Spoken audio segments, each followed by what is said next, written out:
lorsque vous avez suivi la traduction tout à l'heure en Fofulde, où le ministre Chiroma dit que le président Biya, c'est la malchance du Cameroun, quelqu'un qui a dirigé pendant 43 ans. Est-ce qu'on peut apporter du crédit lorsqu'on écoute cette parole de M. Chiroma? Est-ce qu'on peut lui accorder du crédit dans la mesure où le même Chiroma a travaillé avec le président Biya pendant plusieurs années. Il a d'abord été ministre des Transports, il est parti, il est revenu comme ministre de la Communication pour l'instant, il est ministre de la formation professionnelle et de l'emploi. Est-ce que Chiroma peut être crédible lorsqu'il le dit? Il faut d'abord savoir dans quelles conditions ces propos ont été tenus. Vous savez que les cadres de l'énonciation sont déterminants pour savoir est-ce que déjà le ministre Chiroma est lui-même prêt à assumer ses propos publiquement. Je n'ai pas passé une vidéo. Oui, mais ce n'était pas Chiroma, hein? Non, je n'ai pas dit que ce n'était pas lui, mais j'ai dit dans quel cadre il le tient. Nous avons le cadre là devant nous. Oui, mais il est devant une maison, c'est une véranda. Attendez, dans quel cadre il tient ses propos? Est-ce qu'il est prêt à les assumer? Et une fois que ces propos sont révélés, est-ce qu'il les accepte et il les assume? Une chose est de parler dans certaines conditions, une autre est d'accepter les implications de ce qu'on a dit. Je dis et je redis, pour l'instant, Issa Chiroma Bakary est ministre d'un gouvernement de coalition qui est dominé par le Rassemblement démocratique du peuple camerounais. Et pour l'instant, à ma connaissance, il n'a pas démissionné de ses fonctions. Maintenant, si l'on est-ce qu'on est quand même sûr que c'est Chiroma qui parle devant nous? Moi, je n'en sais rien. C'est ce que vous remettez en doute la vidéo? Je n'en sais rien. Ce n'est pas Chiroma qui parle là? Je dis, je n'en sais rien. Vous savez, aujourd'hui, avec toutes les possibilités technologiques qu'il y a, tout est possible. Vous allez à ce niveau? Oui. Je dis, tout est possible. Je ne remets pas en cause. Attention, attention, attention. Il faut bien me suivre. Mais moi, je ne comprends pas bien. Il faut bien me suivre, monsieur Wafo, avant de commencer à spéculer. Je ne remets pas en cause ce qui est dit. Je dis et je redis que les propos se tiennent dans un cadre d'énonciation. Ça veut dire que quelqu'un peut parler de quelque chose à un endroit, il dit quelque chose, quand vous lui dites qu'il a dit ça, il dit que je n'ai pas dit ça. Alors que nous avons la vidéo. Bon, maintenant, vous avez la vidéo, dans quelles conditions il a dit? Savait-il qu'il était enregistré? D'accord. Non, il ne suffit pas de rire. Savait-il qu'il était enregistré? D'accord. Donc, je dis et je répète pour l'instant. Et on verra donc la position qui sera celle du ministre Chiroma Bakary maintenant que cette vidéo a été dévoilée. Est-ce qu'il va donc assumer les propos qui lui sont prêtés et qui, dans un premier temps tout au moins, semblent être les siens? Voilà simplement ce que je dis. Très bien, c'est compris, professeur Onangini. Passons la parole à Robert Wafo. Robert Wafo, c'est une actualité.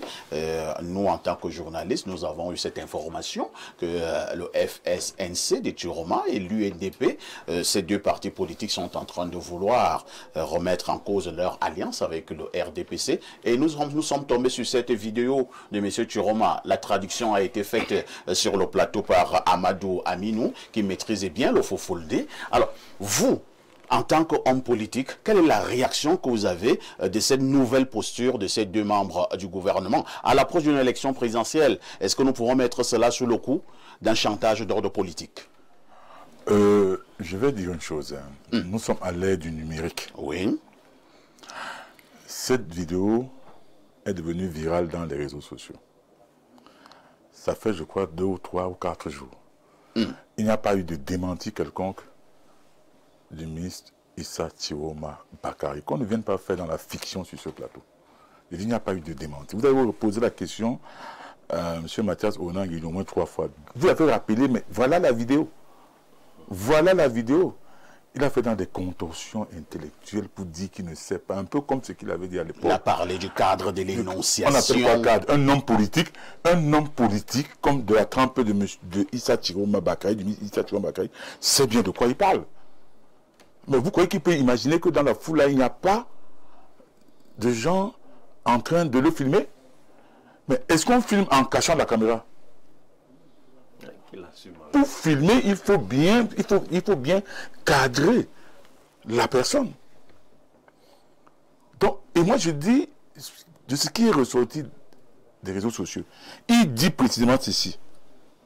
Vous connaissez le parti qui vous a volé votre dignité. Il ne vous a servi que de la misère depuis 40 ans. Vous demandez de voter pour votre bourreau, c'est être criminel. Voilà voilà la traduction qu'il y a dans les réseaux sociaux. Quelqu'un ne peut pas tenir un propos pareil et puis il estime, et puis c'est un homme politique quand même expérimenté.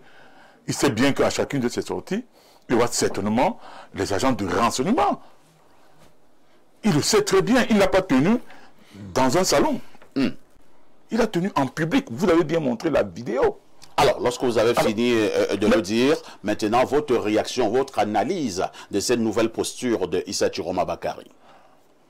À moins que il joue au caméléon.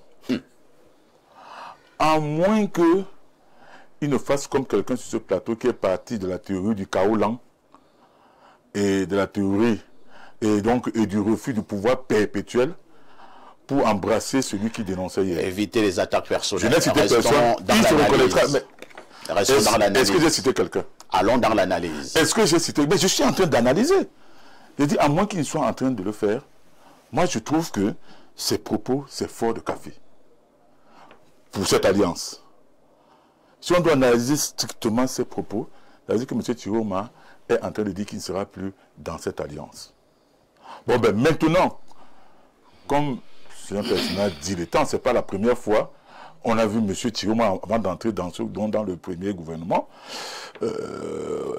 On l'a vu être plus dur envers, n'est-ce pas, le régime de M. Biya. Mais ça n'a pas empêché qu'après, il entre dans ce gouvernement. C'est pour ça que je dis, il faut prendre ça avec des pincettes. Mais si l'on s'en tient pour le moment à ce qu'il a dit, à ce qu'il a déclaré là-bas, c'est clair qu'on est en train de s'acheminer vers une fissure de cette alliance. Et moi, je trouve que s'il a pu retrouver la conscience par rapport à ce que les populations, n'est-ce pas, du Grand Nord, dans l'ensemble vivent, bon, tant mieux pour lui. Mieux vaut tard que jamais, que de ne jamais rien dire. Ou alors que de rester passif. Il dit que s'il est sérieux dans ce qu'il fait là, normalement, si on était dans un pays, c'est-à-dire qui est vraiment gouverné, après de pareilles sorties, il doit avoir pas un remaniement, un réaménagement gouvernemental où il aurait certainement sauté. Pierre Blériot-Onyemec, est-ce une fuite en avant? Ne sont-ils pas comptables d'une manière ou d'une autre du bilan du régime actuel, M. Chiroma et M. Beloboba Magari? Ben, un de nos copanélistes a dit qu'il y a des ministres du gouvernement qui méprisent les gens du Grand Nord. Il faut dire que les principaux ministres qui méprisent les gens du Grand Nord, ce sont les ministres du Grand Nord. Il a d'ailleurs cité un ministre. Je dis que les deux autres. C'est quoi mépriser les gens? C'est penser qu'ils n'ont aucune capacité de réflexion. C'est penser qu'ils ne retiennent rien de notre trajectoire. Une des trajectoires les plus ambiguës en politique au Cameroun, c'est celle du ministre Issa Chiroma Bakary. Ah bon? Oui. Issa Chiroma Bakary est de formation un griot. Issa Chiroma, dans la traduction que nous avons et que mon frère Robert Wafoua a ramené ici, il dit si quelqu'un vous dit de voter Paul Biya qui vous a apporté la misère, c'est un criminel. Donc Issa Chiroma est un criminel. Ah bon? Oui. On retire dans les propos de... C'est un criminel pour avoir déjà demandé aux gens de Grand Nord et d'ailleurs de voter Paul Biya. Et moi, j'assume que Issa Chiroma est un criminel. Donc là, c'est là que je diffère un peu avec le professeur recteur. Issa Chiroma, on ne peut pas nier qu'il soit l'auteur et qu'il assume parce que... Non, je n'ai pas dit que vous avez... Non, quel que soit le contexte, c'est la technique de Issa Chiroma. J'ai vu Issa Chiroma dans une émission de télévision. On avait remis ses propos là, dans lesquels il était 10 fois plus acerbe. J'ai vu un homme capable de s'écouter parler. de dire le contraire sans se renier. On lui a présenté ses propos avec image quand il présentait le président Paul Biya comme un individu incapable de soutenir un État. Il a fini d'écouter, on lui a dit, il dit que la trajectoire d'un homme politique n'est pas rectiligne. Donc, moi, je sais ce Ça que... peut aussi dépendre du cadre de l'énonciation. Alors, lui, il n'est donc pas dans une trajectoire rectiligne. Ce qu'il a fait là, c'est un appel de pied au président Paul Biya. Ah bon? Clair. Tu m'as envoyé dans un petit ministère, je ne sais pas ce que je t'ai fait. Et plus que ça, Issa Chiroma a défié les autorités administratives de Garoua récemment. Ça, peut-être l'information n'a pas encore circulé. Donc, il a commencé à la CRTV. Il a annoncé, il va crescendo. Il a annoncé devant un journaliste que leur alliance avec le RDPC se limitait à la présidentielle. C'est maison commune, chambre à part. Voilà le propos qu'il a tenu à la CRTV. Il a vu que Biya n'a pas compris maison commune, chambre à part. Il est passé à la vitesse supérieure, maison séparée. C'est-à-dire que chacun rentre chez lui. Alors, moi j'ai toujours ma même question. Chiroma peut-il être crédible? Il a la crédibilité des hommes politiques. Misla Assoult et le professeur tentait de vous le dire. Les hommes politiques, parce qu'ils se rendent compte qu'ils sont en face d'un peuple qui ne retient rien, qui ne recherche pas les caractéristiques morales des individus. Parfois, ici, un homme politique, c'est celui qui vient vous dire le matin, nous ne voterons plus jamais Paul Biya parce qu'il est un criminel, parce que c'est criminel de vous le dire. Dès que Paul Biya l'appelle à midi, lui dit que dans le prochain gouvernement, tu seras ministre de la Défense, vice-premier ministre. Il revient vous dire, vraiment, ce que Paul Biya a déjà fait pour nous, ce serait criminel de ne pas le voter. Ça, c'est ça l'homme politique. Mais attendez, et le peuple le regarde ahuri. Il est criminel le matin de dire de voter Paul Biya. C'est criminel de ne pas voter Paul Biya. Le même homme politique. Le même, et en vous regardant. Et Issa Chiroma est vice-champion du Cap. Les hommes politiques. Hein. Issa Chiroma Il y a également les universitaires. Hein. Issa Chiroma est vice-champion mondial de cette posture-là. Maintenant, quelqu'un comme Bello Bouba, il a plus de modération, de pondération, plus de dignité. Je crois que si on va vérifier, l'un est d'un sang noble, l'autre ne serait pas. Moi, je ne sais pas qui est du sang noble. Hein, je dis si on va vérifier, parce que vous savez, la noblesse de sang fait que vous, quand même, vous avez un certain rapport à votre parole. Très bien.